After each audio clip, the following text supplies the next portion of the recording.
जय हिंद दोस्तों, कैसे हैं आप सभी। आशा और उम्मीद करते होंगे आप लोग अच्छे होंगे। और आप देख रहे हैं स्टडी विथ मनोरंजन।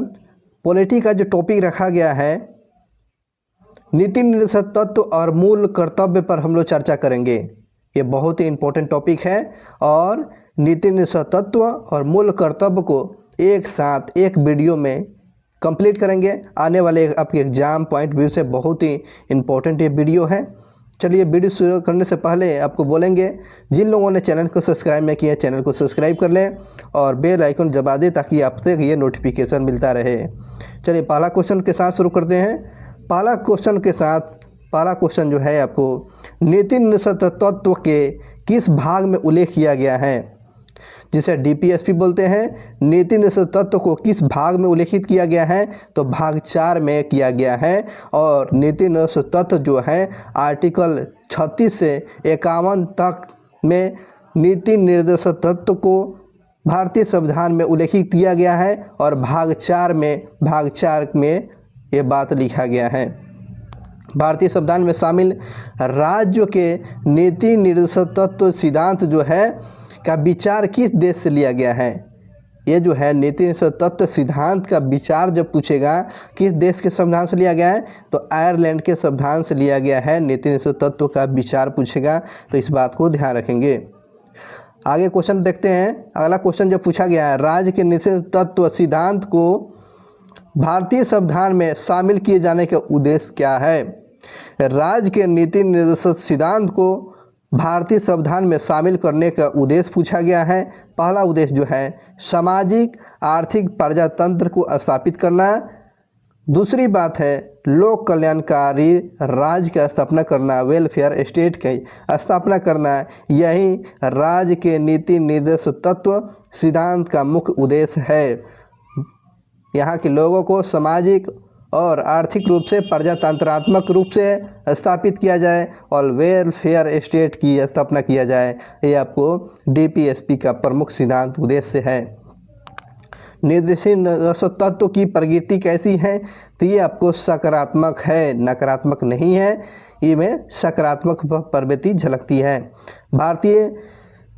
भारत सरकार के द्वारा प्रारंभ किया गया राष्ट्रीय सामाजिक सहायता कार्यक्रम भारतीय संविधान के किस उपबंध को पूरा करता है, तो ये भारत सरकार के द्वारा भारतीय सामाजिक सहायता प्रोग्राम जो शुरू किया गया था और ये भारतीय संविधान को उपबंधित करता है।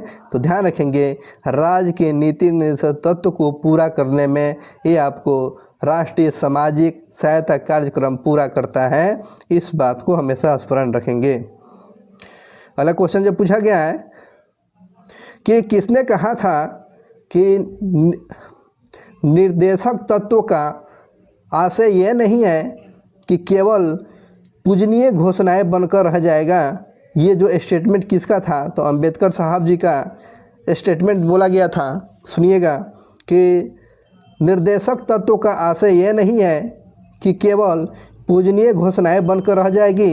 ये अंबेडकर साहब का स्टेटमेंट बोला गया था। इस बात को ध्यान रखेंगे। किसने नीति निर्देशक तत्व को संविधान का मूल आत्मा कहा है, किसके द्वारा ये बात कही गई है कि नीति निर्देशक तत्व जो है संविधान का मूल आत्मा है, तो ग्रेनविल ऑस्टिन के द्वारा भारतीय संविधान में नीति निर्देशक तत्व को संविधान का आत्मा बोला है ग्रेनविल ऑस्टिन। ये ध्यान रखेंगे। भाग 4 में आर्टिकल अनुच्छेद जो है किस राज्य को परिभाषित करता है, तो आर्टिकल 36 को प्रभावित करता है। तो भाग 4 में अनुच्छेद में राज्य की परिभाषा दिया गया। राज्य की परिभाषा किस में दिया गया है, तो राज्य की परिभाषा आपको आर्टिकल 36 में दिया गया है। वही क्वेश्चन जो पूछेगा आर्टिकल 37 में क्या बात किया गया है, तो आर्टिकल 37 में ध्यान रखेंगे संविधान के किस आर्टिकल में उल्लेखित किया गया है कि नीति निर्देशक तत्व न्यायालय के द्वारा परिवर्तनीय नहीं होगा। ये न्यायालय के द्वारा परिवर्तनीय नहीं होगा। जो आर्टिकल आपको 37 बताता है, तो आर्टिकल 37 में क्या है, तो नीति निर्देशक तत्व को न्यायालय के द्वारा परिवर्तनीय नहीं किया जाएगा। तो इस बात को बताया गया है। भारत के कल्याणकारी राज्य होने का विचार कहाँ से लिया गया है, कहाँ से पाया गया है, तो आपको संविधान की प्रस्तावना में, राज्य के नीति निर्देशक तत्व में, वेलफेयर राज्य स्टेट की जो है कल्पना जो छा गया है संविधान में कहाँ से देखने को मिलता है? तो अब तो पहली बात तो आपको संविधान की प्रस्तावना में और राज्य के नीति तत्व से ये हमें जानकारी मिलती है। अगला क्वेश्चन की तरफ बढ़ते हैं।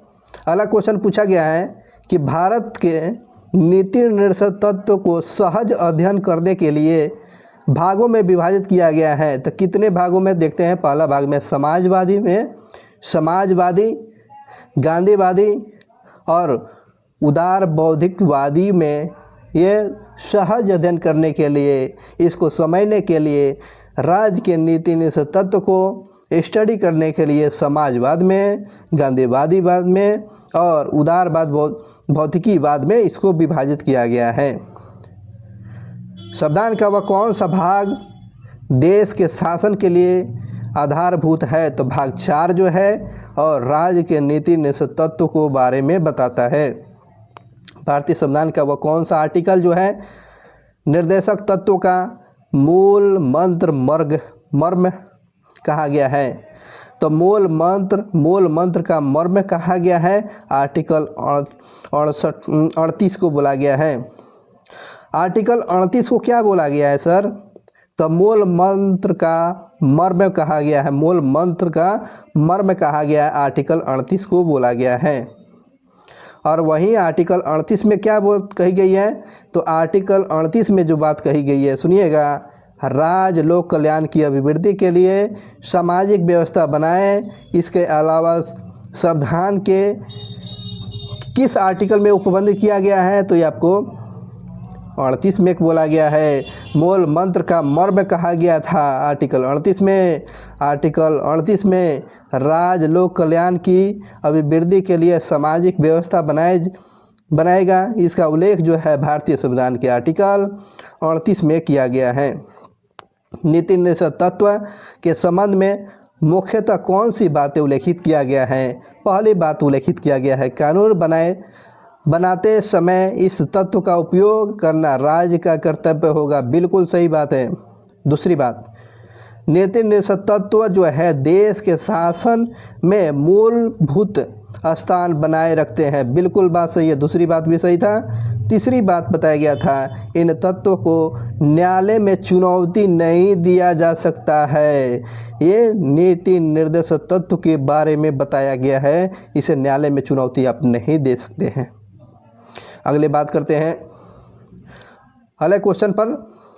सभी नागरिकों को आजीविका के पर्याप्त साधन प्राप्त करने का अधिकार जो है भाग 4 के किस आर्टिकल में दिया गया है? तो आपको 39 के क में सभी व्यक्तियों को, भारत के सभी नागरिकों को आजीविका के लिए पर्याप्त साधन को उपलब्ध कराना, ये भाग 4 में उल्लेखित कर गई है। आर्टिकल किस आर्टिकल में? तो 39 के क में उल्लेखित किया गया है। 39 के क में। चलिए आगे देखते हैं भाग 4 में किस आर्टिकल में समान कार्य के लिए समान वेतन, समान काम के लिए समान वेतन का उल्लेख जो है 39 के घ में किया गया है। 39 के घ में क्या बात बोली गई है? तो समान काम के लिए समान वेतन, संसाधन आजीविका के लिए, सभी के लिए आजीविका के लिए, तो क में 39 के क में किया गया है। संसद के द्वारा समान पारिश्रमिक अधिनियम जो है कब आया था?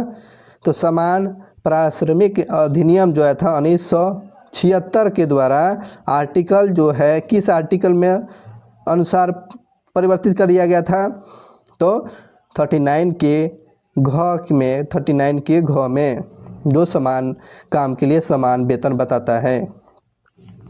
समान न्याय निःशुल्क विधिक सहायता का प्रावधान किस आर्टिकल में किया गया है?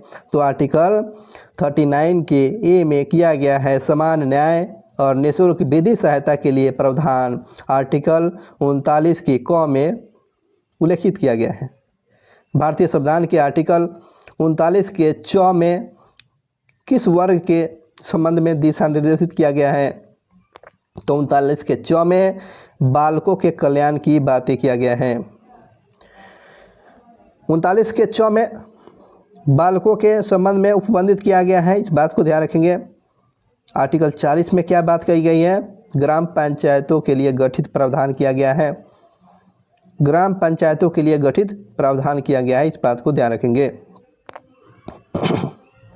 आगे बात करते हैं, कुछ दशाओं में काम, शिक्षा, लोक सहायता पाने का अधिकार संविधान के किस आर्टिकल में है?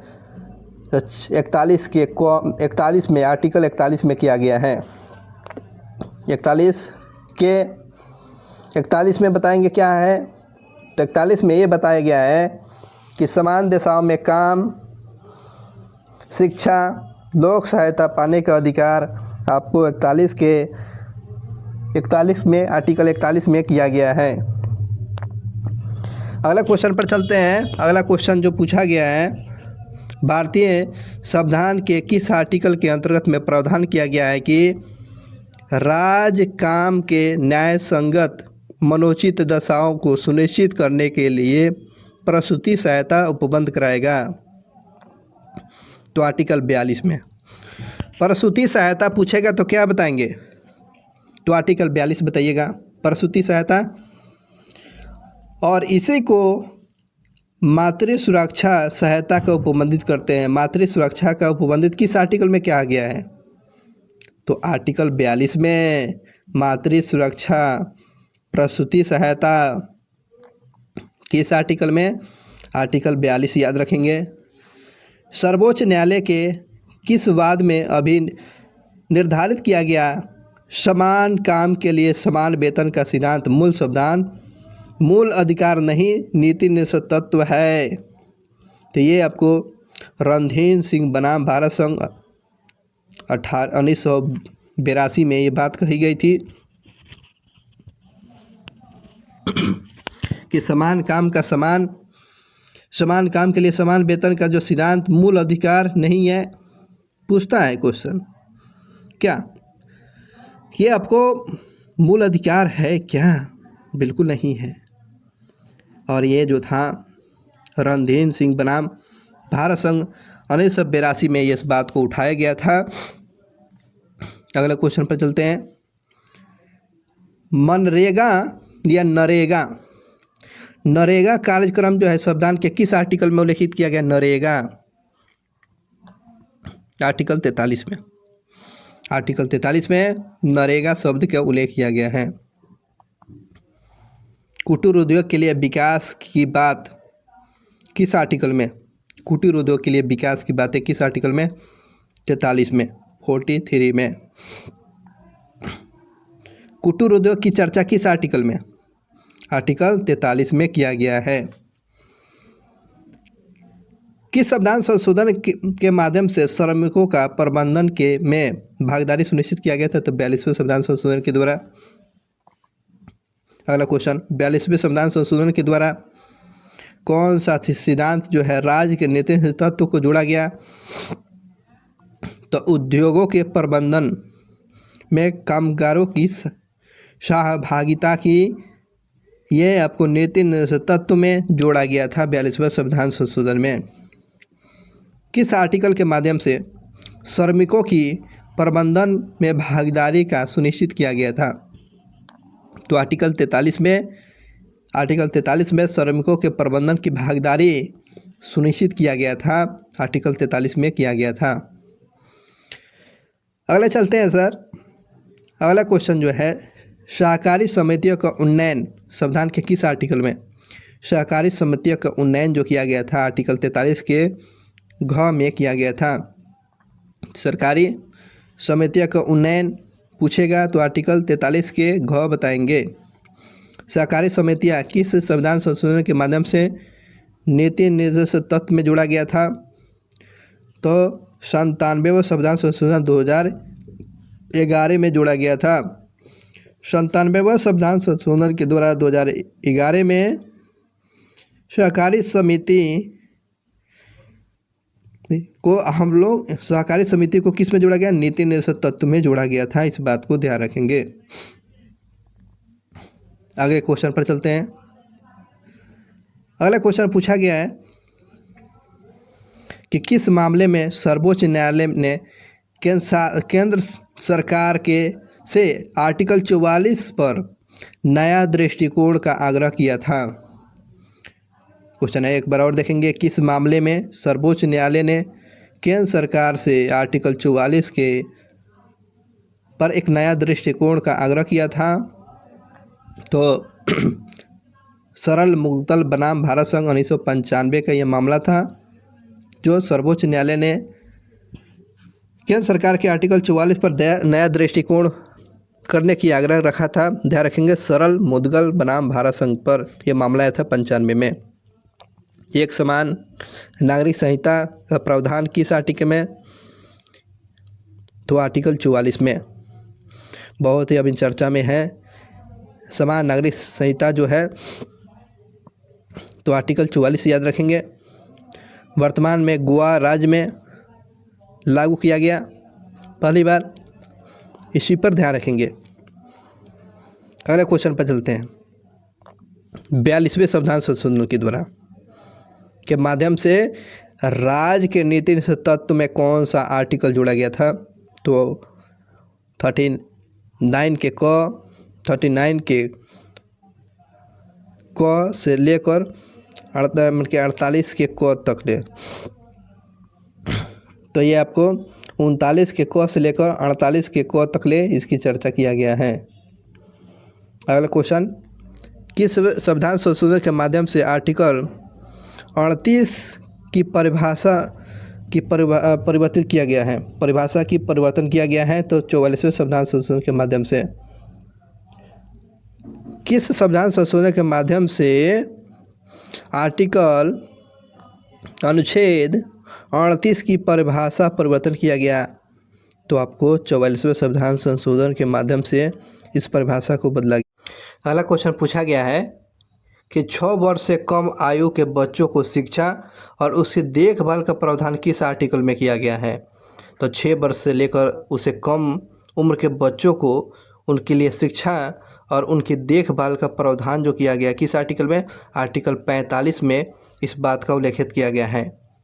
पोषण आहार स्तर बढ़ाने का प्रावधान, पोषण आहार स्तर बढ़ाने का प्रावधान नीति अनुसार तत्व के सिद्धांत के किस आर्टिकल में किया गया है? तो ध्यान रखेंगे, आर्टिकल 47 में किया गया है। क्वेश्चन पूछेगा कि बताइए पोषण आहार को बढ़ाने का प्रावधान, तो ये आपको नीति अनुसार तत्व के किस आर्टिकल में प्रावधान किया गया है? तो आर्टिकल 47 में किया गया है। 45 में क्या देखें, 6 वर्ष से कम आयु के बच्चों को शिक्षा और उसकी देखभाल के लिए प्रावधान किया गया आर्टिकल 45। 47 पोषण स्तर बढ़ाने का प्रावधान किया गया है। 47 में देखेंगे संविधान के किस आर्टिकल में प्रावधान किया गया कि राज्य स्वास्थ्य के लिए हानिकारक मादक पदार्थों और अन्य पदार्थों का सेवन पर प्रतिबंध करेगा, जैसे कि शराब हो गया। तो कोई भी राज्य शराब गुटखा को प्रतिबंधित करता है किस आर्टिकल के तहत में? तो आर्टिकल 47 के तहत में बंद करता है। कृषि पशुपालन संगठन, कृषि और पशुपालन संगठन की बात भाग 4 में किस आर्टिकल में उल्लेखित किया गया है? तो आपको 48 में 14(8) में आपको क्या किया गया है? 48 में ध्यान रखेंगे, कृषि और पशुपालन संगठन की बातें किया गया है नीति अनुसार तत्व में। पर्यावरण संरक्षण और संवर्धन और वन्य जीवों की रक्षा का प्रावधान किस आर्टिकल में? तो आपको 48 के क में किया गया है, जैसे कि इन्वायरमेंट को बढ़ावा देने के लिए, वन्य जीवों को सुरक्षा प्रदान करने के लिए। तो 48 के ए में चर्चा किया गया है। आगे बात करते हैं, राष्ट्रीय महत्व स्मारकों, स्थानों और वस्तुओं की संरक्षण करने का प्रावधान किस आर्टिकल में किया गया? 49 आर्टिकल में। जैसे कि धरोहर जो है, राष्ट्रीय स्मारक है, स्थल जो है, किसी ऐसे वस्तुओं को सुरक्षा प्रदान करना आपका जिम्मेदारी होगा, आर्टिकल 49 में किया गया है। आर्टिकल 49 में भारतीय संविधान के न्यायपालिका का कार्यपालिका से अलग कर दिया गया, पृथक कर दिया गया है। तो भाग आर्टिकल 50 में कार्यपालिका और न्यायपालिका को अलग कर दिया गया है, तो आर्टिकल 50 में किया गया है।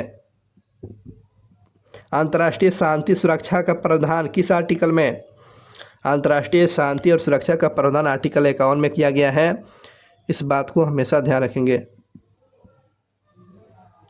चलिए महत्वपूर्ण तथ्य पर देखते हैं, बहुत ही ध्यान से देखेंगे, आर्टिकल 51 में अंतर्राष्ट्रीय शांति और सुरक्षा की अभिवृद्धि का उल्लेख किया गया है और इसके अनुसार राज्य का दायित्व क्या होगा।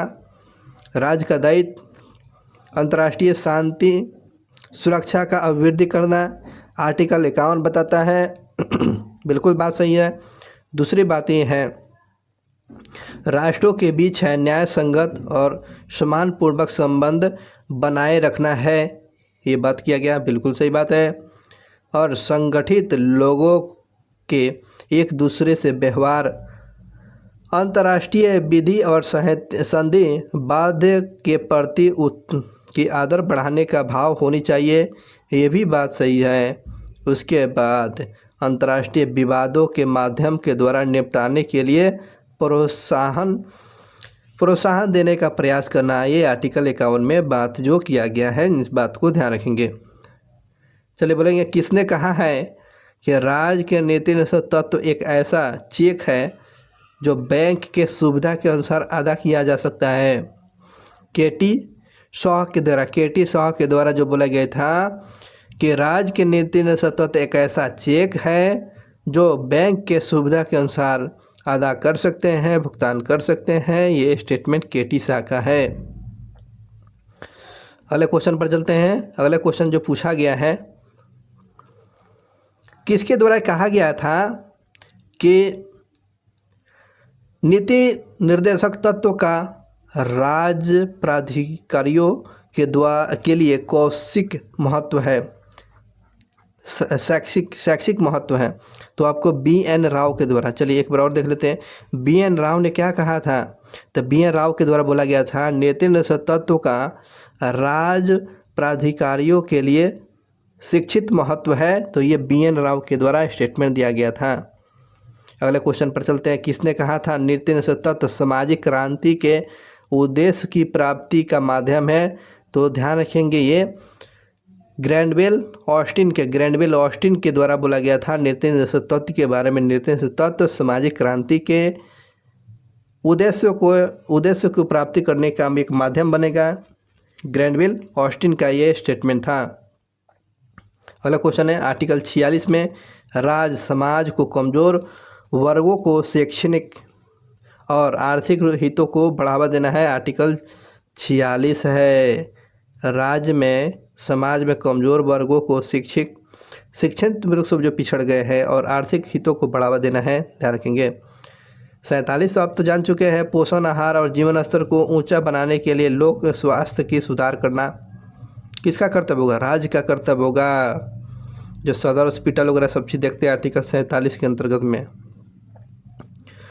किसने नीति निषेध तत्व को लक्ष्य और आकांक्षाओं का घोषणा पत्र कहा है। लक्ष्य और आकांक्षाओं का घोषणा पत्र किसने कहा, केसी ह्यूयर के द्वारा क्या कहा गया नीति निषेध तत्व के बारे में। लक्ष्य और आकांक्षाओं का घोषणा पत्र कहा है, केसी ह्यूयर के द्वारा यह स्टेटमेंट फरमाया गया था। किसने नीति निषेध तत्व के बारे में कर्मकांडी आकांक्षा कहा है। कर्मकांडी आकांक्षा किसने कहा है, तो सर आइवर जेनिस ने कहा है। कर्मकांडी आकांक्षा पूछेगा तो सर आइवर जेनिस के द्वारा बोला गया था। केसी ह्यूयर के द्वारा क्या याद किए हैं, लक्ष्य और आकांक्षाओं की घोषणा पत्र। और केसी ह्यूयर का क्या स्टेटमेंट था, तो कर्मकांडी आकांक्षा का कहा था सर आइवर जेनिस के द्वारा कहा गया था। इन दोनों चीज़ को याद रखेंगे। भारतीय संविधान के किस भाग को लागू करने के लिए विधान की आवश्यकता होती है, तो भाग 4 नीति निषेध तत्व के बारे में बताया गया। ये बिल्कुल सही बात था।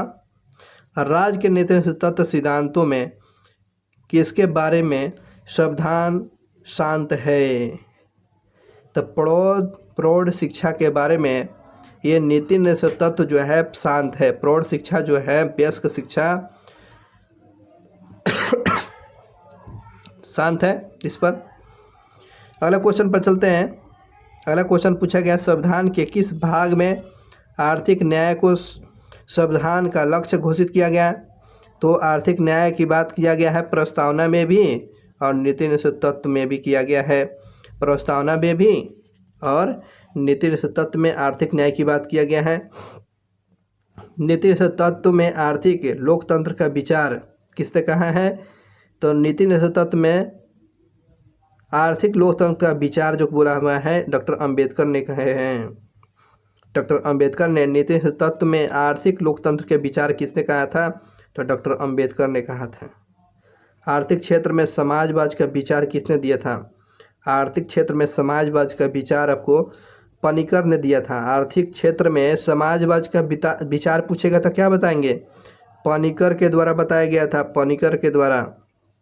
भारतीय संविधान में नीति निषेध तत्व का प्रावधान किसके लिए किया गया है? तो सरकार के लिए किया गया। किसके लिए किया गया है? सरकार के लिए किया गया है। अगले क्वेश्चन पर चलते हैं। अगला क्वेश्चन पूछेगा किस संविधान संशोधन के द्वारा 6 से 14 वर्ष के बालकों को शिक्षा का प्रावधान मौलिक अधिकार बना दिया गया? तो 6 वर्ष से लेकर 14 वर्ष के बालकों के लिए शिक्षा का प्रावधान कर दिया गया। तो 86वें संविधान संशोधन 2002 के द्वारा 2002 में 6 वर्ष से लेकर 14 वर्ष तक ले बालकों को शिक्षा का मौलिक अधिकार बना दिया गया। 46वां अमेंडमेंट 2002 में। किस संविधान संशोधन के द्वारा आर्टिकल 31 के ग को भारतीय संविधान में जोड़ा गया? तो 25वें संविधान संशोधन के द्वारा 31 के ग जोड़ा गया। कौन सा संविधान संशोधन के द्वारा? तो 25वें संविधान संशोधन के द्वारा जोड़ा गया था 31 के ग। चलिए, नीति निषेध तत्व और मूल कर्तव्य में अंतर देखते हैं। क्या क्या अंतर है? पहला अंतर देखते हैं। मूल अधिकार व्यक्तियों को दिया जाता है। बिल्कुल बात सही है। मूल अधिकार व्यक्तियों को दिया गया अधिकार है, जबकि नीति निषेध तत्व जो है राज्य को सौंपे गए दायित्व का अधिकार है। तो क्वेश्चन पूछता है कि नीति निषेध तत्व मौलिक अधिकार है? नहीं है। तो क्या है? राज्य को सौंपे गए दायित्व है। ध्यान रखेंगे।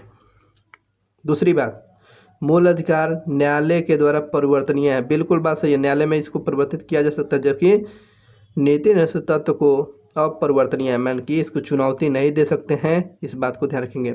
तीसरी बात, मूल अधिकार में राजनीतिक लोकतंत्र का आदर्श निहित है। मूल अधिकार में राजनीतिक लोकतंत्र का आदर्श निहित है, जबकि नीति निषेध तत्व में सामाजिक आर्थिक लोकतंत्र का अर्थ निहित है। ध्यान रखेंगे। नीति निषेध तत्व में सामाजिक आर्थिक लोकतंत्र का आदर्श निहित है, जबकि मूल अधिकार में राजनीतिक लोकतंत्र का आदर्श निहित है। अगला और अंतर देख लेते हैं। अगला अंतर जो है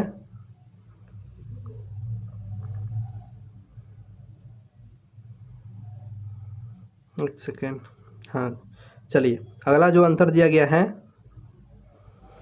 अगला जो अंतर इसमें दिया गया स्पष्ट करते हैं कि आपातकाल के समय मूल अधिकार को निलंबित किया जा सकता है। आपातकाल के दौरान मूल अधिकार को क्या कर देगा? निलंबित किया जा सकता है, जबकि नीति निषेध तत्व पर किसी भी प्रकार का निबंधित नहीं लगाया जा सकता, प्रतिबंधित नहीं किया जा सकता है। इस बात को हमेशा ध्यान रखेंगे। किसने कहा था? क्या कहा था? नीति निषेध तत्व भारतीय संविधान की अनोखी विशेषता है और इसमें एक कल्याणकारी राज्य का लक्ष्य निहित है। तो यह डॉक्टर अंबेडकर के द्वारा बोले हुए थे। अंबेडकर ने बोले थे नीति निषेध तत्व भारतीय संविधान की अनोखी विशेषता है और इसमें एक कल्याणकारी राज्य का लक्ष्य निहित है। ये अंबेडकर के स्टेटमेंट हैं। आगे बात करते हैं। अगला क्वेश्चन जो है, किस वाद में सर्वोच्च न्यायालय ने कहा था कि नीति निषेध तत्व बहुमत की लघु इच्छा के प्रतीक है, बल्कि राष्ट्रीय तार्किक अनुशीलन के परिणाम है? तो ये आपको ध्यान रखेंगे। गोलकनाथ बनाम मद्रासवाद में बोला गया था। तो गोलकनाथ बनाम मद्रासवाद में क्या बात कही गई थी?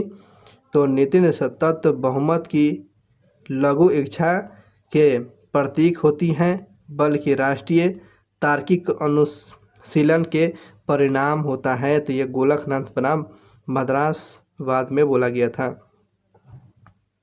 अगले क्वेश्चन पर चलते हैं। अगला क्वेश्चन जो है, किस वाद में स्पष्ट किया गया है कि भाग 3 और भाग 4 के मध्य संतुलन संविधान का आधारभूत ढांचा है।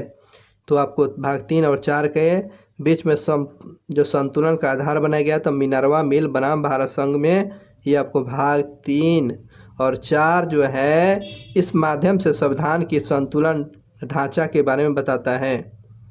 3-4 मिनर्वा मिल बनाम, याद रखेंगे। भाग 4 के बारे में, किस संविधान संशोधन के द्वारा सभी नीति तत्वों को आर्टिकल 14, 19 और 31 की पर वरीयता दी गई हैं। तो 42वें संविधान संशोधन 1976 के द्वारा 14, 19 और 31 का वरीयता दिया गया।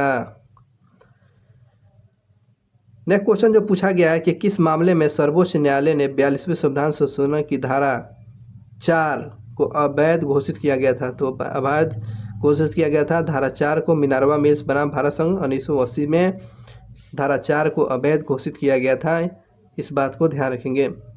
नीति निषेध तत्व जो है 9 वर्ष के प्रथम दिन पास किए गए प्रस्ताव जैसा था। किसने कहा था? तो संविधान सभा के सदस्य जैसे नसरुद्दीन के द्वारा बोला गया था। कितना बेहतरीन क्वेश्चन है सर, ध्यान रखेंगे। नीति निषेध तत्व 9 वर्ष के प्रथम दिन पास किए गए प्रस्ताव जैसा है।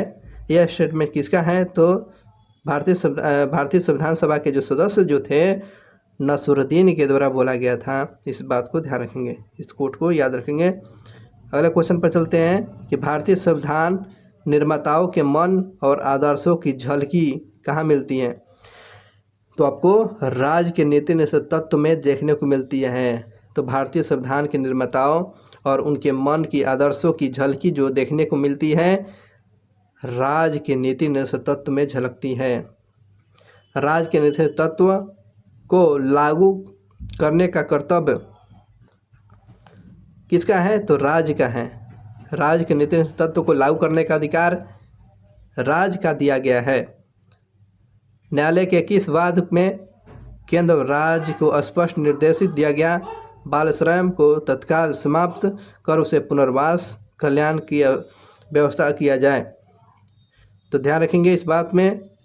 MC मेहता बनाम तमिलनाडु राज्य 1986 में ये बात किया गया था कि बाल श्रमों को तत्काल समाप्त कर उन्हें पुनर्वास कल्याण की व्यवस्था किया जाए। तो MC मेहता बनाम तमिलनाडु राज्य 1986 में ये मामला हुआ था। वाद मतलब केस होता है। चलिए आगे बात करते हैं। किसने कहा था कोई लोकप्रिय विधानमंडल संविधान के चतुर्थ भाग के उपबंधों का उल्लंघन करने का दुस्साहस नहीं करेगा? तो अलादी कृष्ण स्वामी अयंगर के द्वारा ये बात बोला गया था। कोई लोकप्रिय विधानमंडल संविधान के चतुर्थ भाग के उपबंधों को उल्लेख करने का दुस्साहस नहीं करेगा। यह स्टेटमेंट अलादी कृष्ण स्वामी अयंगर का स्टेटमेंट है। तो ये द्वितीय निषेध तत्व को संविधान का आत्मा किसने कहा था? G. ऑस्टिन ने कहा था। संविधान का आत्मा G. ऑस्टिन के द्वारा ये बात कही गई थी। अब संविधान संशोधन के द्वारा नीति निषेध तत्व में शामिल आर्टिकल पर चर्चा करते हैं। 44वें संविधान संशोधन 1976 के द्वारा देखेंगे। आर्टिकल जो है 39 के उपखंड च बालकों के स्वास्थ्य विकास का अवसर और सुविधाओं और नैतिक और आर्थिक परित्याग की रक्षा करेगा। ये आपको 39 के च में बालकों के स्वास्थ्य विकास के अवसर और सुविधाओं और नैतिक आर्थिक परित्याग की रक्षा करेगा। ध्यान रखेंगे इस बात को। 39 के क में समान न्याय और निःशुल्क विधिक सहायता मिलेगा। 39 के 39 के क में समान न्याय और निःशुल्क विधि सहायता मिलेगा। 43 के क में 43 में उद्योगों के प्रबंधन के कामकारों का भाग लेना। उद्योग के प्रबंधन में कामकारों का भाग लेना आपको 43 के क में है। अगला क्वेश्चन 48 के क में पर्यावरण वन्य जीवों की रक्षा करना है 48 के क में। तो ये बात ध्यान रखेंगे। आपको 42वें संविधान संशोधन के द्वारा कौन कौन सा आर्टिकल पर काम किया गया। 39 के क च पर बालकों के स्वास्थ्य पर ध्यान रखना था, सुविधा मुहैया करना था, आर्थिक प्रत्याग की बात था। 39 के ग में समान न्याय और निःशुल्क विधि सहायता। 43 के उद्योग प्रबंधनों को कामकारों का भाग लेना और 48 के क में पर्यावरण और वन्य जीवों की रक्षा करना है। तो ये आपको 42वें संविधान संशोधन। अब जो बात करेंगे 44वें संविधान संशोधन के द्वारा क्या क्या प्रावधान किया गया था।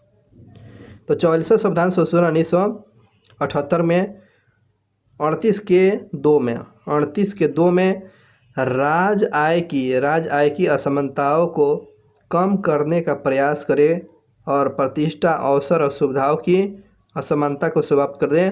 ये आपको 44वें संविधान संशोधन के द्वारा आपको 38 के 2 में राष्ट्रीय आय की असमानताओं को कम करने का प्रयास करेगा और प्रतिष्ठा और अवसर की सुविधा को असमानता को समाप्त करने का प्रावधान किया गया है। अब देखते हैं 86वें संविधान संशोधन 2002 में 86वें अमेंडमेंट जो किया गया था 2002 में, इसमें आर्टिकल 45 का प्रतिस्थान किया गया था। 45 का प्रतिस्थान किया गया था। आर्टिकल 45 का प्रतिस्थान किस संविधान संशोधन के द्वारा। तो 86वें संविधान संशोधन 2002 के द्वारा किया गया था। इस बात को ध्यान रखेंगे। 97वां अमेंडमेंट किया गया था 2011 में। 97वां संविधान संशोधन अधिनियम 2011 के द्वारा 43 के क सहकारी समितियों का गठन होगा। तो सहकारी समितियों का गठन आपको 43 के ख में और संचालन और नियंत्रण का प्रबंधन किया जाएगा। तो कौन सा अमेंडमेंट था।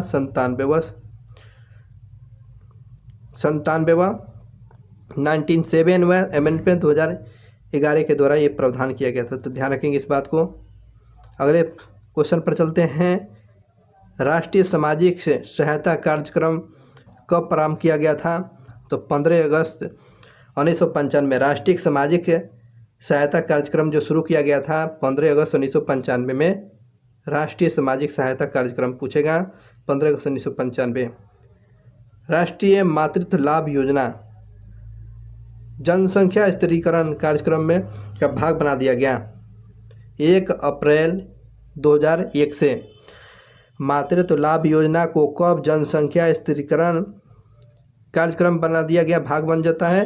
तो ये आपको 1 अप्रैल 2001 से ये बन जाता है। चलिए नेक्स्ट क्वेश्चन पर चलते हैं। अब देखते हैं आर्टिकल 36 से लेकर आर्टिकल 51 तक ले इम्पोर्टेंट एक दिया गया है आर्टिकल। इन सारी आर्टिकलों को हम लोग बारी बारी से देख लेते हैं। पहला क्वेश्चन के साथ शुरू करते हैं।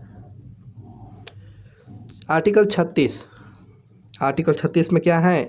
राज्य की परिभाषा। आर्टिकल 36 में क्या किया गया है। राज्य की परिभाषा दिया गया है। राज्य का वही अर्थ है जो भाग 3 में के और आर्टिकल 12 में दिया गया है। ध्यान रखेंगे इस बात को। तो भाग 3 के आर्टिकल 4 में राज्य का वही अर्थ है जो अब देखिएगा 2 तरह से क्वेश्चन है। राज्य का वही अर्थ है जो भाग 3 के आर्टिकल 12 में बात किया गया है, ठीक है ना। और परिभाषा पूछेगा तो राज्य की परिभाषा आर्टिकल 36 में किया गया है। राज्य की चर्चा आपको आर्टिकल 12 में, परिभाषा 36, राज्य की चर्चा 12। 37 में देखेंगे।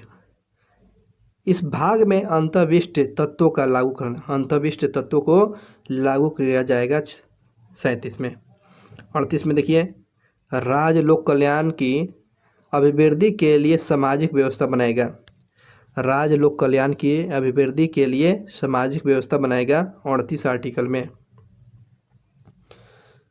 39 आर्टिकल में देखते हैं 39 में, राज्य के द्वारा अनुसरणीय कुछ नीति तत्व जो है, जैसे कि क्या नीति तत्व होंगे? पुरुष और स्त्री सभी नागरिकों को समान रूप से आजीविका का पर्याप्त साधन को प्राप्त कराने का अधिकार दिया जाएगा, पहली बात है। दूसरी बात थी समान काम के लिए समान वेतन। आर्टिकल 39 में बहुत बात ये कही गई है, समान काम के लिए समान वेतन। 39 के क में समान न्याय और निःशुल्क कार्रवाई सहायता, तो समान न्याय और निःशुल्क कानूनी सहायता की चर्चा आर्टिकल 39 के क में किया गया है। 40 में तो आप तो जानते ही हैं सर, आर्टिकल 40 में ग्राम पंचायतों का गठन है। आर्टिकल 41 में आपको कुछ दशाओं में काम, शिक्षा, लोक सहायता का अधिकार पाने का अधिकार है, सहायता पाने का अधिकार। आर्टिकल 42 में कामों की न्याय संगत और मनोचित दशाओं का प्रसूति सहायता का उपबंध किया गया। प्रसूति सहायता के उपबंध आपको आर्टिकल 42 में किया गया है। आर्टिकल 43 में कामगारों के लिए निर्वाहक जो मजदूरी है, माने कि उचित वेतन, मजदूरों की जो उचित वेतन जो है कामगारों के लिए, आर्टिकल 43 में किया गया है। आर्टिकल 43 में उद्योग के प्रबंधन में कामगारों का भाग लेना, न्यूनतम मजदूरी 43 उद्योगों में कामगारों का भाग लेना, आपको ये आर्टिकल 43 में बताया गया है। अगले पर बात करते हैं 43 के ख में सहकारी समितियों का प्रोत्साहन। सहकारी समितियों का प्रोत्साहन किस आर्टिकल में? तो 43 के घ याद रखेंगे, घ। आगे क्वेश्चन है आर्टिकल 44 में समान सिविल संहिता, यूनिफॉर्म सिविल कोड 44 में है। 45 में 6 वर्ष से कम आयु के बालकों के लिए प्रारंभिक बाल अवस्था देख रेख और शिक्षा का उपबंध किया गया है, तो 45 आर्टिकल में है। 46 आर्टिकल में अनुसूचित जातियों, अनुसूचित जनजातियों और दुर्लभ वर्गों के लिए जो है शिक्षा अर्थ संबंधित हितों की अभिवृद्धि करेगा, आपको आर्टिकल 46 में बात कही गई है। आर्टिकल 47 में क्या कही गई है? आर्टिकल 47 में पोषाहार स्तर, जीवन स्तर को ऊंचा करने और लोक स्वास्थ्य का सुधार करने राज्य का यह कर्तव्य होगा। पोषण स्तर को सुधार कीजिए, जीवन स्तर को ऊंचा पर ले जाइए, लोक स्वास्थ्य का सुधार करना है, आर्टिकल आपको 47 में है। आर्टिकल 48 में कृषि और पशुपालन का संगठन, कृषि और पशुपालन का संगठन की चर्चा आर्टिकल 48 में किया गया है। 48 के क में पर्यावरण का संरक्षण और संवर्धन और वन्य जीवों की रक्षा करना 48 के क में किया गया है, इसकी चर्चा। आर्टिकल 49 में राष्ट्रीय महत्व स्मारकों, स्थानों और वस्तुओं को संरक्षण कीजिएगा, आर्टिकल आपको 49 में किया गया है। आर्टिकल 50 में देखते हैं, 50 में जो दिया गया है नगर पालिका और कार्यपालिका, न्यायपालिका और कार्यपालिका को अलग कर दिया गया है 50 में। तो कार्यपालिका या न्यायपालिका को दोनों को अलग किया गया है आर्टिकल 50 में। और 51 आर्टिकल में जो है अंतर्राष्ट्रीय शांति सुरक्षा की अभिवृद्धि किया गया आर्टिकल 51 में। तो इस प्रकार आपको 36 से लेकर आर्टिकल 51 तक ले देख चुके हैं, तो एक बार देख लीजिए। 36 से 51 दिख रहे हैं ना, आप इसको अपने से एक बार पढ़ लेंगे ताकि ये नीति निषेध तत्व आपको अच्छी तरीके से समझ में आ जाए। स्क्रॉल कर रहे हैं आप, देख लीजिए, स्क्रीनशॉट लेते रहेंगे, हो गया ना। तो ये आपको नीति निषेध तत्व समाप्त हुआ। नीति निषेध तत्व से इतना ही क्वेश्चन पूछे जाएंगे। अब हम चलते हैं मूल कर्तव्य पर चर्चा करेंगे, क्योंकि दोनों जो टॉपिक है, दोनों टॉपिक एक साथ हम लोग कवर करेंगे दोनों टॉपिक में। चलिए, मूल कर्तव्य। भारतीय संविधान में मूल कर्तव्य को किस संविधान संशोधन के द्वारा जोड़ा गया था? तो 42वें एमेंडमेंट के द्वारा 42वें संविधान संशोधन 1976 में आपको 42वें संविधान संशोधन 1976 में, ध्यान रखें, मूल कर्तव्य को भारतीय संविधान में ये जोड़ा गया था। बात करते हैं कि मूल कर्तव्य को किस समिति की संतुष्टि के बाद भारतीय संविधान में जोड़ा गया? तो स्वर्ण सिंह समिति के संतुष्टि के बाद 1976 में मूल कर्तव्य को जोड़ा गया। स्वर्ण सिंह समिति किससे संबंधित है? तो मूल कर्तव्य को जोड़ा गया इसी के द्वारा 1976 में।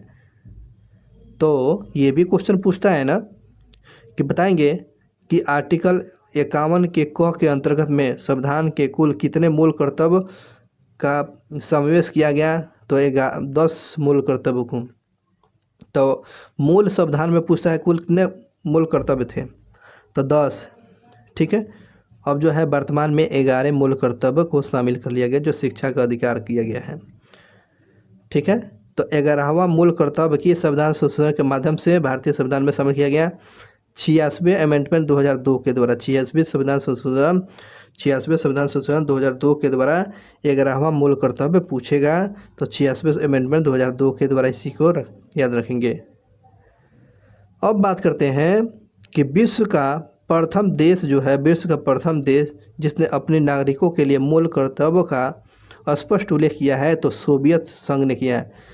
रूस किया मूल कर्तव्य की चर्चा, रूस किया, सोवियत संघ किया है। अब आपको मूल अधिकार पूछेगा। अधिकार USA, मूल अधिकार USA। मौलिक कर्तव्य जो होगा मूल कर्तव्य आपको सोवियत संघ। भारतीय संविधान के मूल कर्तव्य का जो है व्यवस्था किस देश के से लिया गया? तो सोवियत संघ से लिया गया है, तो स्पष्ट हो चुका है। तो 86वें अमेंडमेंट के द्वारा आर्टिकल 51 के क से लेकर ट के तहत कौन सा कर्तव्य जोड़ा गया? तो ध्यान रखें 51 से क से लेकर ट तक ले कौन सा आर्टिकल जोड़ा गया? तो आपको 6 से लेकर 14 वर्ष के बालकों के लिए माता पिता या संरक्षण का यह कर्तव्य होगा कि उन्हें शिक्षा का अवसर प्रदान करें। ये आपको 86वें अमेंडमेंट के द्वारा 51 से लेकर 51 के क से लेकर ट तक ले 6 वर्ष से लेकर 14 वर्ष तक बालकों को माता पिता का संरक्षण होनी चाहिए, उनका कर्तव्य है, और उन्हें शिक्षा का अवसर प्रदान करना, ये बात प्रावधान किया गया। मूल कर्तव्य का प्रचलन के संबंध में कौन सी समितियां गठित किए गए थे? तो बर्मा समिति 1999 में। बहुत ही अच्छा क्वेश्चन है। मूल कर्तव्य के प्रचालन के संबंध में कौन सा समिति को गठित किया गया था? तो ऑप्शन में दे देगा स्वर्ण सिंह समिति, बिल्कुल गलत हो जाएगा, वो तो लागू किया गया था। प्रचलन पूछ रहा है, प्रचलन पूछेगा तो वर्मा समिति 1999। आगे बात करते हैं राष्ट्रीय ध्वज के सम्मान की बात जो है संविधान के किस आर्टिकल में किए गए? 51 के क में किया गया है कि राष्ट्रीय ध्वज का हम लोग सम्मान करते हैं। किस आर्टिकल के तहत में? 51 के क में राष्ट्रीय ध्वज को हम लोग सम्मान करते हैं। तो राष्ट्रीय ध्वज संहिता कब लागू किया गया था? 2002 में। राष्ट्रीय ध्वज संहिता कब लागू किया? 2002 में लागू किया गया, इस बात को ध्यान रखेंगे।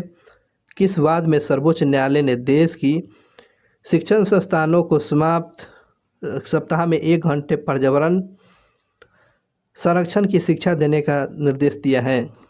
तो MC मेहता बनाम भारत संघ के मामले में।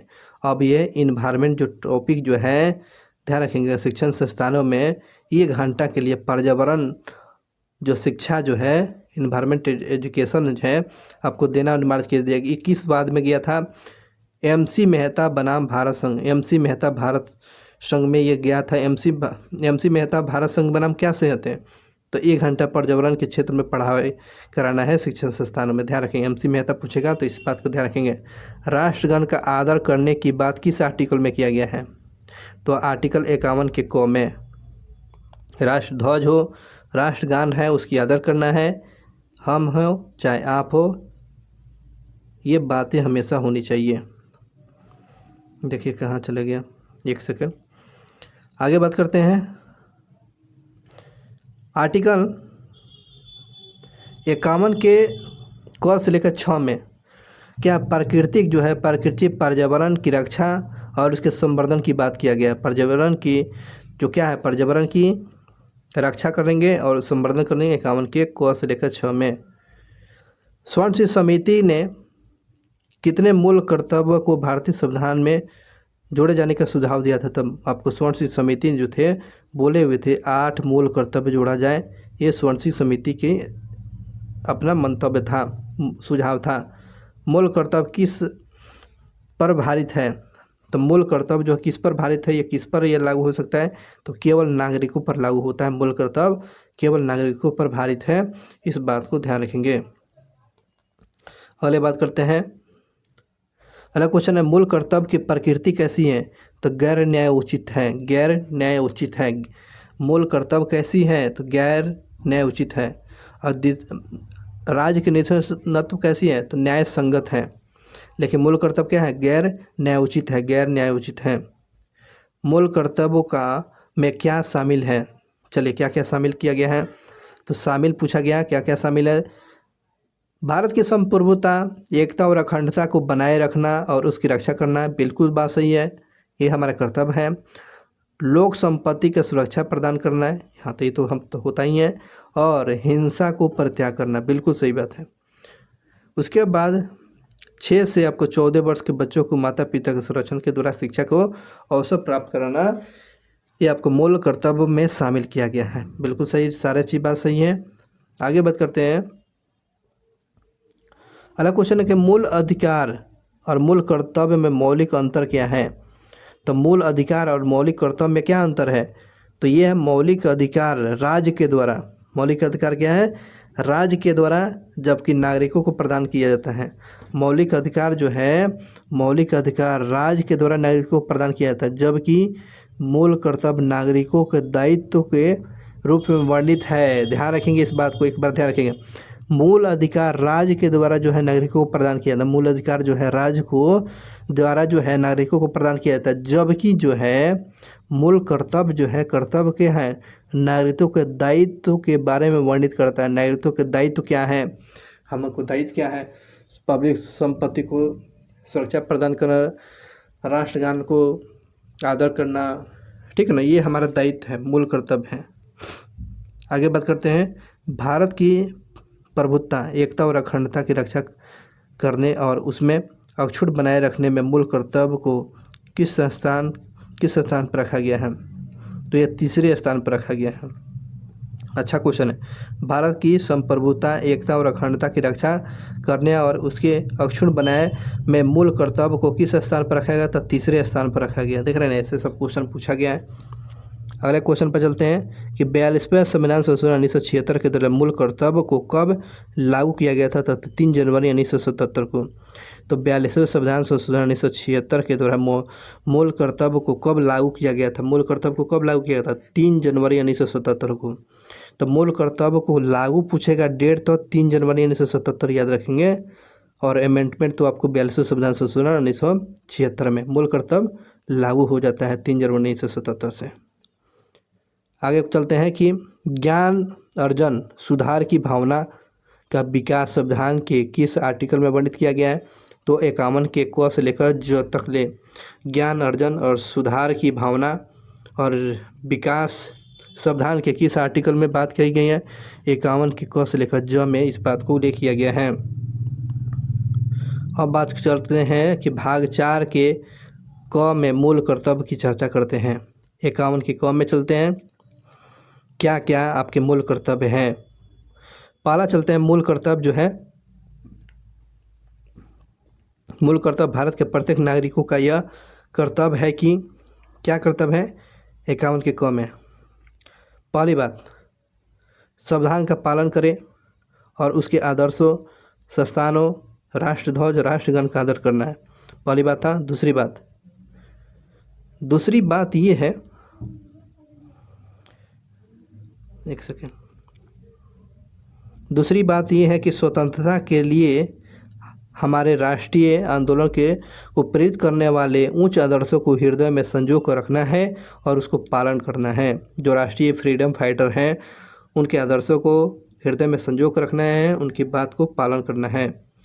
तीसरी बात है, भारत की संप्रभुता, एकता और अखंडता को सुनिश्चित करना है और अक्षुण्ण बनाए रखना है, ये हमारा कर्तव्य होगा। देश की रक्षा करें, आह्वान किए जाने पर राष्ट्र की सेवा करें, मन कि आपको बुलाया जाएगा कि राष्ट्र की सेवा करें और देश की अपना योगदान दे, इसमें अपना सेवा में योगदान दे, ये कर्तव्य हैं। आगे चलते हैं 5वीं बात पर, भारत के सभी लोगों को समरसता और समान भ्रातृत्व की भावना का निर्माण करें, जो समाज, भाषा, प्रदेश, वर्ग पर आधारित सभी भेदभाव से परे हो। ऐसी प्रथाओं का त्याग करें जो स्त्रियों का सम्मान के विरोध में हो। ये हमारा मौलिक कर्तव्य के अंतर्गत में आता है। उसके बाद आगे चलते हैं। हमारी मिलती जुलती सामरिक संस्कृति गौरवशाली परंपराओं के महत्व को समझें और उसके परिलक्षित करें, आगे बढ़ाएं। नेक्स्ट में देखते हैं प्राकृतिक पर्यावरण की, और जिसके अंतर्गत वन्य जीव, वन हो गया, झील हो गया, नदी हो गया, वन्य जीव हो गया, रक्षा करना है, उसका संवर्धन करना है और परिमात्र के प्रति दया भाव रखें। ऐन लोगों के प्रति दया भाव रखना है। आगे चलते हैं। जो में जो दिया गया है, वैज्ञानिक दृष्टिकोण, मानववाद, ज्ञान अर्जन और सुधार की भावना को विकास करना है। तो ज्ञान और विज्ञान की बातें करना है, मानववाद की विकास करना है ना। अंधविश्वास पर विश्वास नहीं करना है। यह हमारा भारतीय संविधान अलाउ नहीं करता है। अंधविश्वास की भावना नहीं करता है। ज्ञान की बातें करता है, मानवता की करता है। सामाजिक संपत्ति को सुरक्षित रखें। सार्वजनिक संपत्ति को सुरक्षित रखना है और हिंसा से दूर रखना है। यह हमारा कर्तव्य होगा। अंतर्गत में आप देख सकते हैं कि व्यक्तिगत और सामूहिक गतिविधियों के सभी क्षेत्रों में उत्कर्षण की ओर और सतत प्रयास करें, और राष्ट्र निरंतर बढ़ाते हुए प्रयासों को उपलब्धि को ऊंचाई पर छूने के ये प्रयास किया गया है। तो ध्यान रखेंगे, ये हमको मौलिक कर्तव्य के अंतर्गत में दिया गया है। ध्यान रखेंगे इसको हमेशा। आगे क्वेश्चन पर चलते हैं। अगला क्वेश्चन जो पूछा गया कि माता पिता और रक्षक और 6 वर्षों से लेकर 14 वर्षों की आयु तकले अपने यथार्थ बालक और प्रतिपालक के प्रति जो है शिक्षा का अवसर प्रदान करना है। तो ये हमारे मौलिक कर्तव्य होगा। ये बात हमको समझाया गया है। और इस प्रकार मौलिक कर्तव्य हम लोग देख लिए, जितने सारे चीज़ मौलिक कर्तव्य था, और DPSP नीति निषेध तत्व के बारे में एक एक टॉपिक, एक एक बातें समझ पाए। तो इस प्रकार ये नीति निषेध तत्व और मूल कर्तव्य की टॉपिक पूरा कंप्लीट हुआ है।